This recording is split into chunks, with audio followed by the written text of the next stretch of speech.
नमस्ते। आज जो कहानी हम जानने वाले हैं वो है कुलधरा की एक ऐसी डरावनी हवेली की। नाम है अर्कसैन निवास। एक ऐसी जगह जहां लालच और काले जादू का जो अंजाम हुआ वो सच में बहुत खौफनाक था। लेकिन इस कहानी को ठीक से समझने के लिए हमें इसे सीधा नहीं बल्कि उल्टा देखना होगा। मतलब शुरुआत से नहीं, अंत से।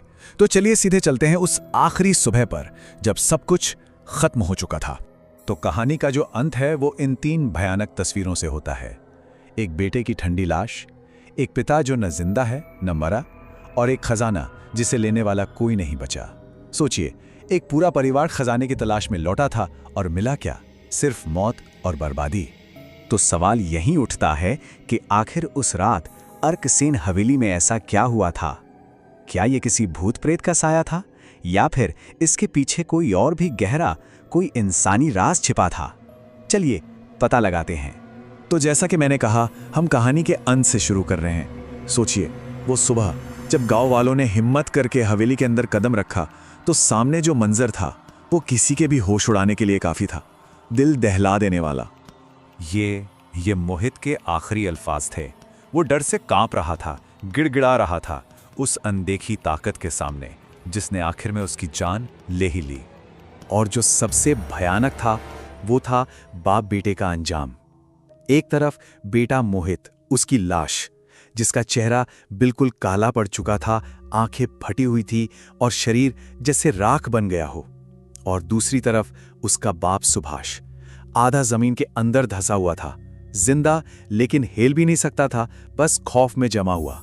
अब ये सब कैसे हुआ? ये खौफनाक अंत हुआ क्यों?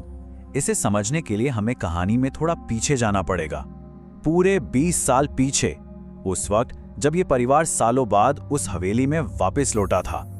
20 साल पहले ये लोग रातों रात अपना पुश्तैनी घर छोड़कर ऐसे भागे थे कि कभी पीछे मुड़कर भी नहीं देखा। मतलब इतनी बदहवासी में भागे कि गांव वाले आज तक हैरान थे कि भाई अर्कसेन परिवार के साथ हुआ क्या था। ये राज उन्होंने पूरे 20 साल तक अपने सीने में दफन रखा। तो जब वो लोग वापस आए तो माहौल बड़ा अजीब था। बेटा मोहित, वो तो बड़ा खुश था, उसे तो ये सब एक एडवेंचर लग रहा था। लेकिन माँ बाप सुभाष और केतकी एकदम चुप, और उनके चेहरों पर एक अजीब सा तनाव था। हवेली खुद वीरान पड़ी थी, चारों तरफ बंजर जमीन, और सामने था वो पुराना कुआं जिससे जैसे कोई काली सी ऊर्जा निकल रही हो। और यहीं से कहानी एक बिल्कुल नया मोड़ लेती है। पता चलता है कि उनकी वापसी का कारण अपनी जड़ों से जुड़ना या पुरानी यादें ताज़ा करना नहीं था। नहीं, इसके पीछे एक बहुत ही गहरा और लालची राज छिपा हुआ था। और इस पूरे राज का सेंटर पॉइंट था वो पुराना कुआं। अब सवाल यह है कि भाई उस कुएं में ऐसा क्या छिपा था जिसके लिए कोई अपनी जान तक दांव पर लगा दे? ये जो बात है ना, ये सुभाष और उसकी पत्नी केतकी के बीच की है। इससे ये साफ हो जाता है कि इस पूरी साजिश में वो दोनों बराबर के हिस्सेदार थे। केतकी का वो भोलापन, वो सब एक नाटक था, सिर्फ अपने बेटे मोहित को धोखे में रखने के लिए। और ये सब किस लिए हो रहा था? 5 करोड़, जी हाँ, लगभग 5 करोड़ की प्रॉपर्टी और उस कुएं में छुपा हुआ खजाना। यही वो लालच था जो उन्हें मौत के मुंह में वापस खींच लाया था। अब हम कहानी के सबसे काले हिस्से की तरफ बढ़ते हैं, मरण हांडे। ये कोई सुनी सुनाई बात या अंधविश्वास नहीं था, नहीं, ये एक असली हथियार था। एक ऐसा हथियार जिसका इस्तेमाल खुद सुभाष ने किया था। तो आखिर ये मरण हांडी है क्या चीज? देखिए, ये काले जादू का एक तरीका है। इसमें एक मिट्टी के बर्तन यानी हांडी पर खास तंत्र मंत्र करके उसे दुश्मन की तरफ भेजा जाता है, और जैसे ही वो हांडी टूटती है, बस उस इंसान की मौत पक्की हो जाती है। और अब जो बात सामने आती है वो इस कहानी को और भी ज्यादा डरावना बना देती है। सुभाष ने इसी मरण हांडी का इस्तेमाल करके अपने ही परिवार के लोगों को एक एक करके खत्म कर दिया था। क्यों? ताकि सारी जायदाद और सारा खजाना सिर्फ उसका हो जाए। मतलब हवेली पर जो श्राप था वो कहीं बाहर से नहीं आया था, उसे तो खुद सुभाष ने जन्म दिया था। कहते हैं ना, जैसा बोगे वैसा काटोगे।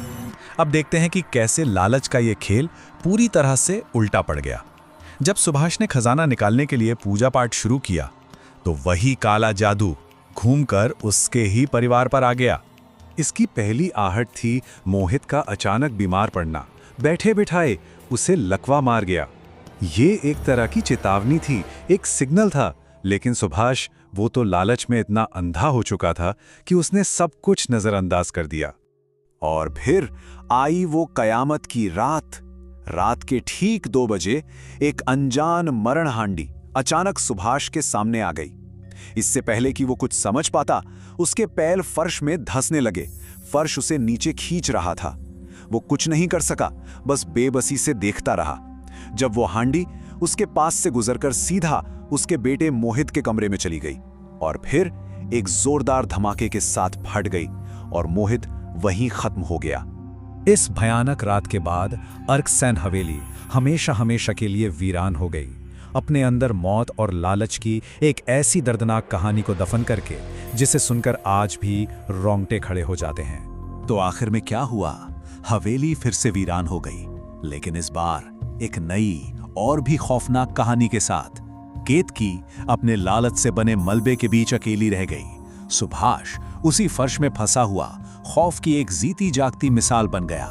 और लोग कहते हैं कि आज भी रात के सन्नाटे में उस वीरान हवेली से चीखें सुनाई देती हैं। और अर्कसैन हवेली की ये कहानी कुलधरा में एक लोककथा बन गई, एक ऐसी कहानी जो लोगों को चेतावनी देती है। जब भी कोई लालच में हद से गुजरने लगता है तो उसे इसी परिवार का अंजाम याद दिलाया जाता है।